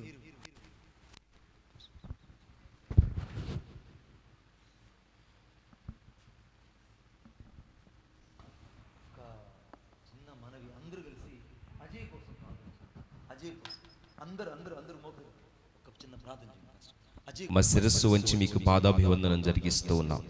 పరిశుద్ధాత్మదేవ, ఎదుగో మేమందరము వేరు కాదని, ఎదుగో సంఘములో మీరు అవయములై ఉన్నారని, అయ్యా ఓ ప్రత్యక్షత చేత మీరు మాతో మాట్లాడినందులకు మీకు వందనాలు చెల్లించుకుంటూ ఈ వాక్యానికి లోబడేటువంటి కృపను మీరు మా అందరికీ దయచేయమని కోరుకుంటూ, తండ్రి, వాక్యం విత్తినటువంటి దాసులను కూడా మీ సిలువ చాటును మరుగుపరుచుకొని, అయ్యా ఇదిగో తండ్రి, ఇంకను మీరు అభిషేకించి నిలబడుతున్న ప్రతి ప్రాంతంలో మీ సాక్షిగా వాడుకొనమని ప్రార్థిస్తూ సంఘాన్ని మీరు దీవించండి, ఆశీర్వదించమని.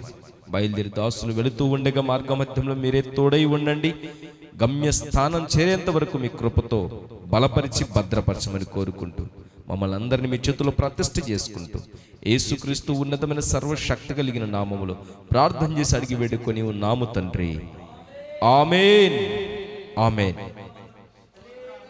హల్లెలూయా, హల్లెలూయా. మన పరమ తండ్రి అయిన దేవుని ప్రేమ, కుమారుడైన యేసుక్రీస్తు ప్రభుల వారి కృప, ఆదరణకర్త అయిన పరిశుద్ధాత్మ దేవుని యొక్క అన్యోన్య సహవాసం మనకును సకల పరిశుద్ధులకును సదాకాలము తోడై ఉండి అంతము వరకు నడిపించును గాక. ఆమేన్, ఆమేన్.